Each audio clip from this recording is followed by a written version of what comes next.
This is Richard Wolff from Democracy at Work, responding to another Ask Prof Wolff question that has come in from our Patreon community. This question comes from Joe, and Joe's question is one short sentence. Can central planning be done democratically? Great question. Let me try to respond. Traditionally, capitalism and socialism are differentiated, among other things, by the way resources and products are distributed. In other words, how do resources go from nature into the hands of particular individuals? And secondly, how do the outputs of some individuals find their way into the consumption by other individuals? And the answer is, in capitalism, this is done by a market. A market is the distribution system. I give you so much of whatever it is I've produced in exchange for whatever it is you've produced, or for the money each of us can get for what we produce, etc. And socialism has traditionally, at least in the 20th century, been characterized as different because it doesn't use markets, it uses instead planning.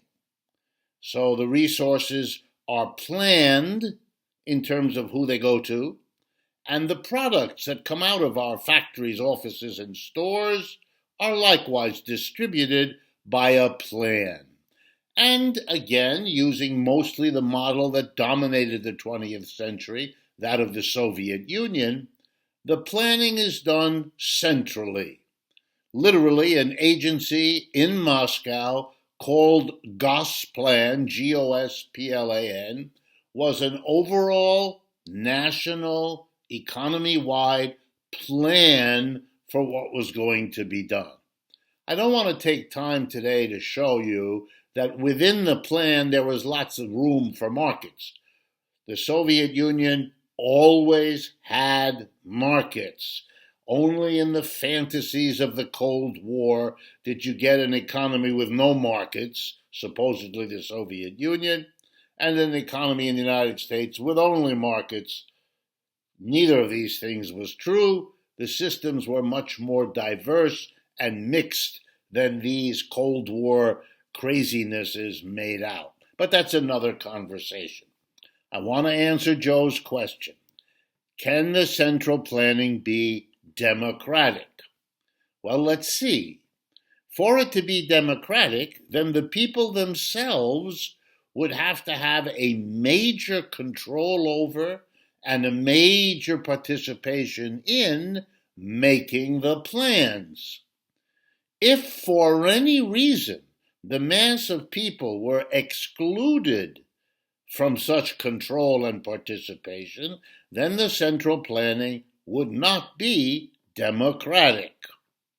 Well, let's see, how might this be worked out?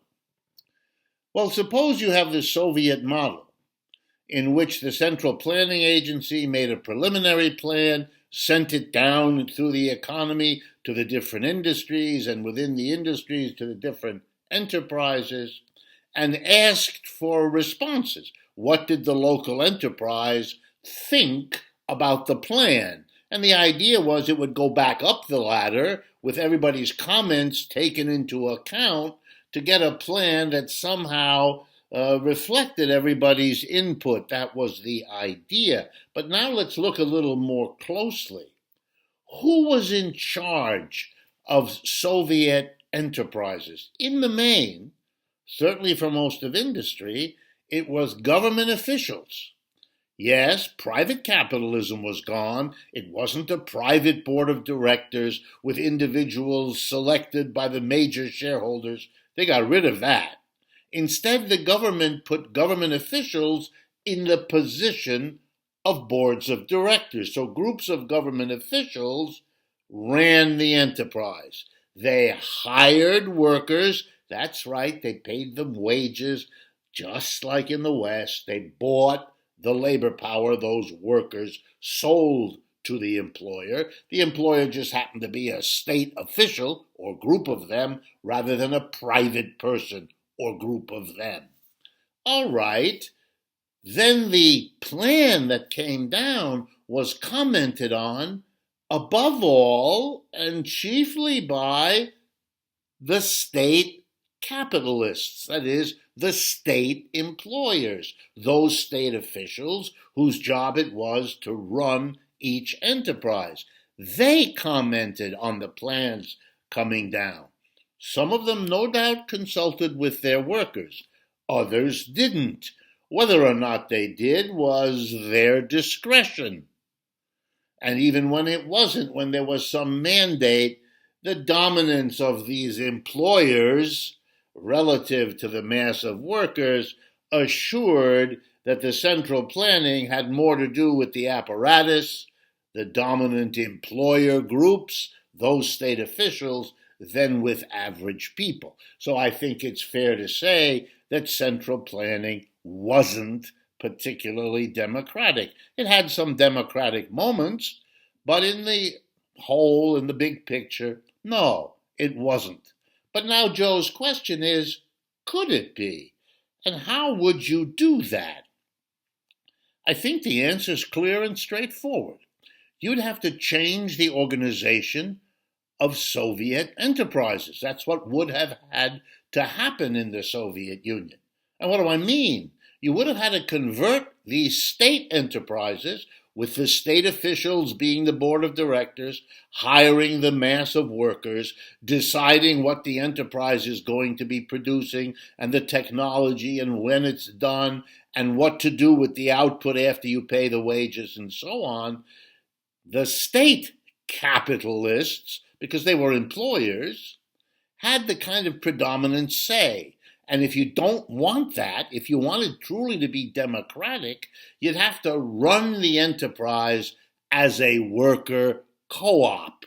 It would have to be one person, one vote. All the decisions of the enterprise would be made democratically in an election. What we produce, what technology we use, where we do the production, and what we do with the output. And now, if a planning authority in Moscow or anywhere else sends you a plan to be commented on, this we can do, this we can't do, this we would rather do, now it's going to be done by all of the workers together with the comments. The majority vote determines what comments are sent back up.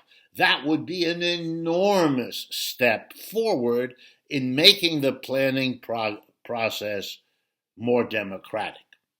Finally, what you could also do, and what has been experimented with, is to replace central planning, what the Soviets did, at least in part, with local planning, decentralized planning.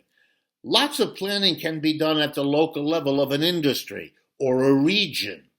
Let's have more of that, coming up with proposals that are unique and specific to each region or to each industry, while part of it goes back up the chain to get the planning for the larger society as a whole. By devolving planning so it's partly local, partly regional, partly industrial, and only partly central, that would be a second way to make more democratic control. Bottom line, can planning, central planning, be democratic? You bet. And maybe over time, such a society could have as a goal progressively shifting more and more of the planning decisions to the regional, industrial, and local levels and away from the central, to avoid the concentration of power in the central, which is one of the great lessons we've learned from 20th century socialism. Watch out for too much centralized state power. This is Richard Wolff for Democracy at Work, glad to respond to our Patreon community as a small sign of our appreciation for their support.